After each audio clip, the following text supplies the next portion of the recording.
Salam damai sejahtera Bapak, Ibu, serta saudara-saudari semua. Untuk mengawali renungan tentang firman Tuhan, mari kita bersatu dalam doa.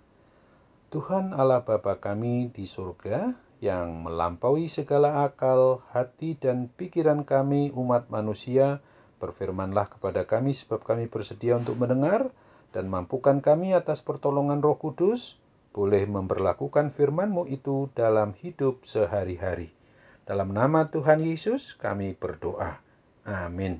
Sebagai nas renungan firman Tuhan hari ini diambil dari 1 Samuel 2 ayat 29 yang berbunyi, "Mengapa engkau memandang dengan loba kepada korban sembelihanku dan korban sajianku yang telah kuperintahkan, dan mengapa engkau menghormati anak-anakmu lebih daripadaku, sambil kamu menggemukkan dirimu dengan bagian yang terbaik dari setiap korban sajian umatku Israel?" Sebagai tema yang diangkat dari nas renungan kita adalah menghormati anak-anak bukan untuk melebihi penyembahan kepada Tuhan Yesus. Nas renungan firman Tuhan hari ini menceritakan kisah tragis satu keluarga orang yang beriman percaya kepada Allah Yahweh, yaitu keluarga hakim yang sekaligus adalah Imam Eli.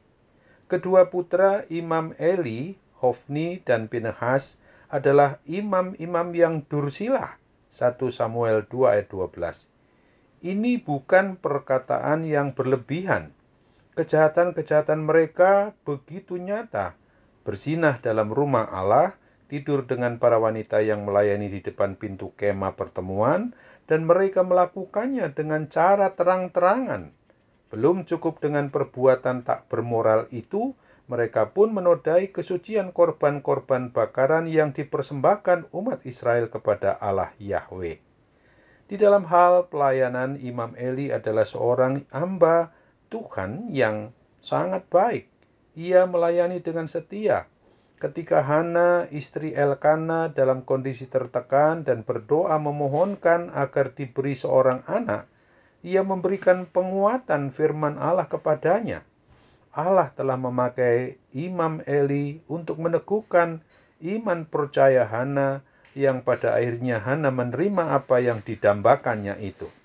Kegagalan Imam Eli menjadi seorang ayah pada akhirnya mendatangkan hukuman Allah Yahweh bagi dirinya dan keluarga anak-anaknya. Di dalam kehidupan kita sebagai pribadi atau keluarga, orang yang sudah mengaku beriman percaya kepada Kristus ini tentu saja memiliki berbagai panggilan ganda, baik di dalam persekutuan, institusi atau lembaga gereja, maupun di rumah tangga atau keluarga kita masing-masing. Yang satu harus dilakukan, yang lain jangan diabaikan. Sukses atau berhasil di dalam pelayanan gerejanya sebagai lembaga tubuh Kristus yang kelihatan itu tidak serta-merta akan dapat juga menjamin sukses atau berhasilnya pelayanan kita sebagai orang tua di tengah kehidupan keluarga atau rumah tangga kita masing-masing. Kesuksesan atau keberhasilan pelayanan di institusi atau lembaga gereja tidak dapat menutupi kegagalan pelayanan kita di rumah atau keluarga kita sendiri. Sesungguhnya tuntutan menurut kebenaran firman Tuhan Yesus Kristus bagi setiap pribadi kita adalah agar kita tetap taat dan setia di dalam pelayanan gereja milik Kristus itu, dan juga harus taat dan setia di dalam pelayanan di tengah rumah tangga atau keluarga kita, karena pada akhirnya setiap pribadi kita harus mempertanggungjawabkan kedua panggilan tersebut yang tidak boleh kita pisahkan satu dengan yang lain. Oleh sebab itu, marilah kita sebagai orang tua, sebagai ayah atau sebagai ibu, mari didiklah anak-anak kita, titipan Tuhan Yesus Kristus itu, di dalam hidup yang takut akan Tuhan Yesus dan mau melakukan hidup kita ini hanya sesuai dengan ajarannya yang menuruti kebenaran firman Tuhan Yesus Kristus saja. Marilah kita mau dan jadilah orang tua yang bijak dalam mengatur waktu pelayanan dan waktu bersama keluarga, sehingga panggilan diri kita sebagai seorang ayah atau seorang ibu dapat dilaksanakan sesuai dengan apa yang Tuhan Yesus kehendaki di dalam pelaksanaan hidup kita setiap hari. Amin. Mari kita kembali bersatu dalam doa.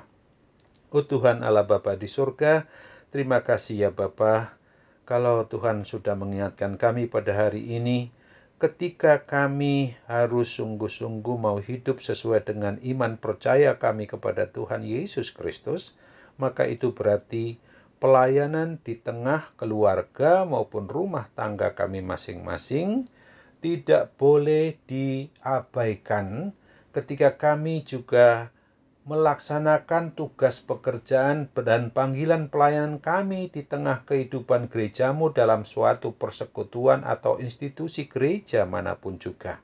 Supaya kami sungguh-sungguh boleh melaksanakan hidup seturut dengan ajaran maupun kebenaran firman Tuhan yang harus kami berlakukan dengan kekuatan dan kuasa Roh Kudus sepenuhnya.